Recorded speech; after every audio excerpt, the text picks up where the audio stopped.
Olá, paz do Senhor Jesus. Sou o professor Eliseu Fausto e estou iniciando o 6º dia na exposição do livro do profeta Ezequiel.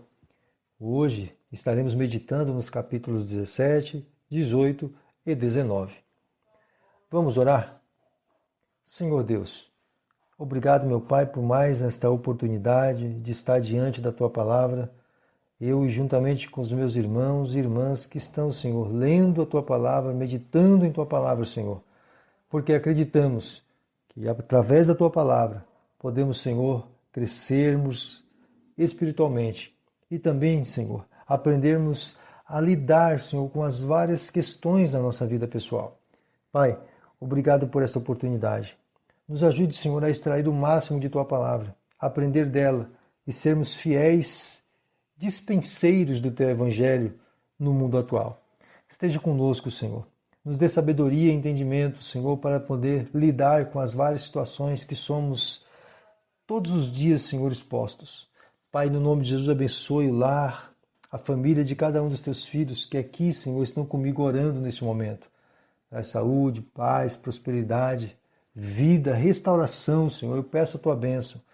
E nos ajude, Senhor, a continuarmos meditando, lendo em Tua Palavra, até que concluamos, Pai, nesse ano de 2024, toda a Bíblia.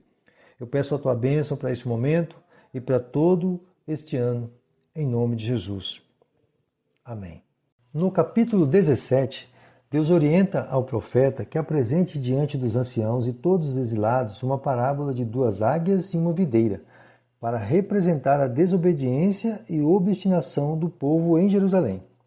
A primeira grande águia apresentada na parábola é o rei Nabucodonosor, que invadiu Jerusalém levando consigo o rei Joaquim, toda a família real, os nobres, incluindo os anciões e o profeta Daniel. E deixou como rei no lugar Zedequias. Por esse motivo, na parábola está escrito que essa grande águia pegou uma muda da terra e plantou no lugar. Porém, surge uma segunda águia na parábola. Essa segunda águia representa o Egito. Quando a primeira águia plantou uma muda na própria terra de Jerusalém, e nós já vimos que essa muda era Zedequias, ele se tornou a videira na parábola. Videira que dava frutos e prosperava debaixo da cobertura da primeira grande águia. Mas não se conteve em ficar debaixo da cobertura da grande águia e buscou refúgio em outra águia, fazendo aliança com o Egito. E mesmo que o Egito fosse uma águia, o seu comprimento e a sua plumagem não se comparava à primeira grande águia, Babilônia. Ou seja, não havia poder suficiente no Egito para substituir ao grande poder de Nabucodonosor, assim como não havia poder suficiente na própria Jerusalém, pois todos os grandes líderes e homens influentes foram levados para a Babilônia. De uma forma geral, Deus está entregando para o profeta Ezequiel esta profecia, utilizando-se desta comparação para que o povo entendesse que todas as coisas que estavam ocorrendo precisavam ser compreendidas debaixo do entendimento da soberania de Deus, punindo seu povo pela sua rebeldia. E ao invés de aceitarem a correção divina, estavam buscando alianças infrutíferas, como essa aliança com a terra do Egito. Inclusive, lemos no livro do profeta Jeremias que o Senhor Deus o usou por várias vezes para orientar o rei lá em Jerusalém em manter-se submisso a Nabucodonosor por aquele momento. Mas, como bem profetizou Ezequiel no capítulo 14, mesmo se Noé, Daniel e Jó estivessem no meio da cidade proclamando a palavra, eles não ouviriam. Essa videira chamada Israel estava predisposta a tentar de toda forma viver independente de Deus ou de qualquer outro soberano. Foi o que vimos nos 2 últimos capítulos anteriores aqui no livro. Ainda que o Senhor Deus não participou da parábola das 2 águias, no versículo 22, ele assegura ao profeta e a todos os exilados que pelo seu próprio poder estaria plantando uma videira a partir dos descendentes dos judeus, e essa não será abalada, mas será frutífera, e debaixo dela todos os povos estariam abrigados. E mais uma vez retornamos ao princípio de todo o ensino da Bíblia. Deus preservou o povo de Israel com um único propósito de, através deste povo, trazer Jesus, o Salvador de todo o mundo, no qual firmamos a nossa fé e confiamos em sua obra meritória. Por esse motivo, Não podemos nos deixar levar por qualquer tipo de ensino contrário ao verdadeiro evangelho na qual estamos firmados. No capítulo 18, Deus confronta todos os exilados através do profeta Ezequiel contra uma grande mentira que circulava entre eles. Nessa mentira, estavam desejando colocar sobre Deus uma injustiça na punição dos perversos.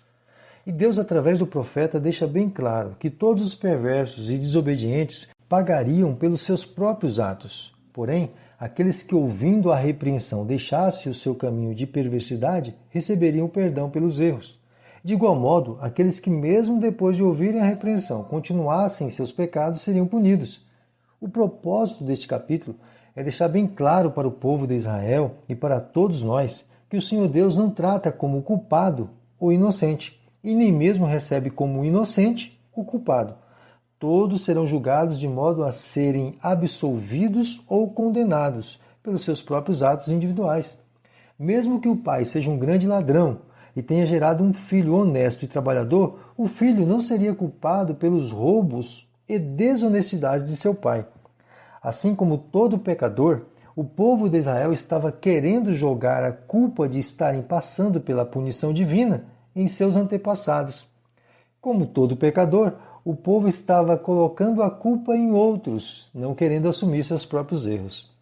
E essa história começou no Jardim do Éden, como você bem pode lembrar, que no momento que Deus perguntou para Adão se havia comido do fruto da árvore do bem e do mal, ele rapidamente respondeu que a culpa era da mulher e não dele.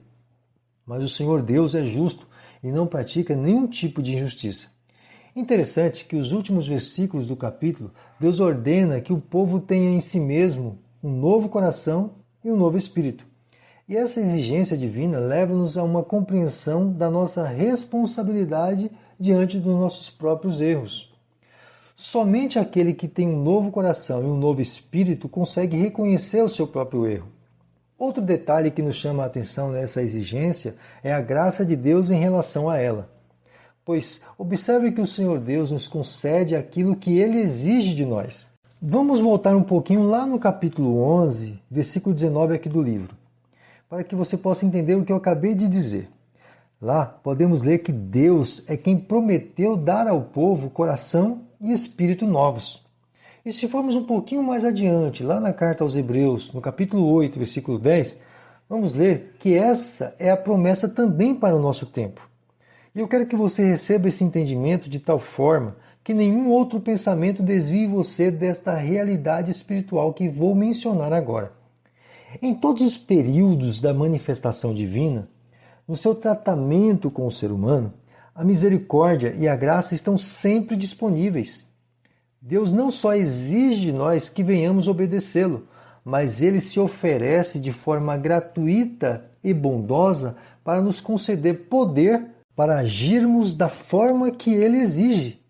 Como bem escreveu o apóstolo Paulo na carta aos Romanos, capítulo 1 e versículo 17, onde está escrito assim: porque nele se descobre a justiça de Deus de fé em fé, como está escrito, mas o justo viverá pela fé.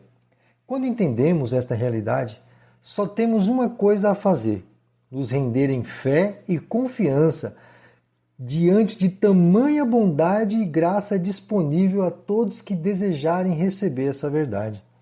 Existem muitos outros textos na Bíblia que falam sobre o que acabei de mencionar agora, mas podemos esperar pacientemente, pois até o término da Bíblia temos muito para aprender. Então vamos prosseguir por aqui. No capítulo 19, último de nossa meditação de hoje, Deus dá ao profeta Ezequiel lamentações a serem proferidas diante dos anciãos e de todos os exilados. A primeira lamentação é apresentada na forma de uma símile ou comparação, onde a leoa mencionada no texto é a terra de Jerusalém e os leãozinhos são os reis que subiram ao trono do reino em Jerusalém. Pelo menos 2 reis de Judá são mencionados indiretamente aqui. O primeiro rei é Jeoacás, que foi constituído rei em Jerusalém em lugar de seu pai Josias, mas foi conduzido para o Egito por Faraó. O segundo rei foi Joaquim, que foi conduzido para a Babilônia. Ambos foram reis perversos que não obedeceram ao Senhor, mas infligiram grandes males sobre o povo da terra de Jerusalém. Esse lamento deveria ser perpetuado por causa da contínua perversidade dos líderes de Jerusalém antes de serem punidos com mão forte. Na continuidade do capítulo, a símile ou comparação retorna à videira, que mesmo tendo sido bem plantada e cuidada para que gerasse muitos frutos, estava agora completamente desolada e sem possibilidade de se erguer, pois não havia mais qualquer tipo de galho forte o suficiente para ser restabelecida. Nessa última comparação, a profecia se refere à impossibilidade de um novo rei ser erguido em Jerusalém e prosperar, como foi no tempo de Davi e Salomão. Só havia desolação e destruição completa no meio do povo de Deus. Neste capítulo e último da nossa meditação de hoje, Deus ordenou ao profeta que pronunciasse essas lamentações diante do povo para que pudessem perceber que toda a desolação que estavam enfrentando era devido à desobediência deles e de seus líderes, que mesmo diante de toda a oportunidade e benefícios que receberam de Deus, não foram suficientemente gratos e bons administradores de todos os benefícios recebidos, mas além de não terem cultivado toda a bondade recebida, agiram com desprezo e completa rebeldia ao seu gracioso e bondoso Deus.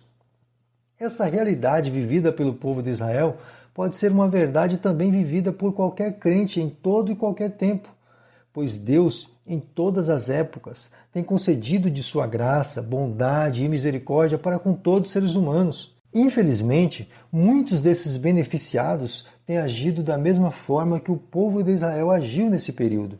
Ao invés de se lançarem nos braços de amor do nosso Salvador, entregando suas vidas em confiança, fé e obediência ao Evangelho, se entregam a uma disposição perversa em constante obediência aos seus apetites carnais, sendo praticantes de vários tipos de pecados.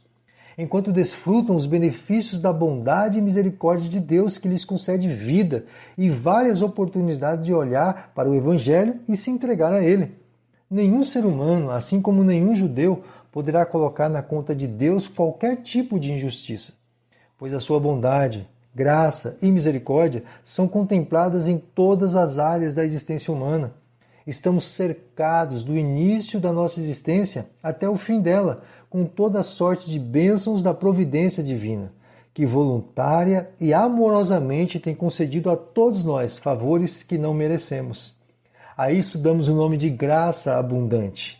Que eu e você possamos nos entregar diariamente para essa graça que nos concede tamanhos benefícios em amor.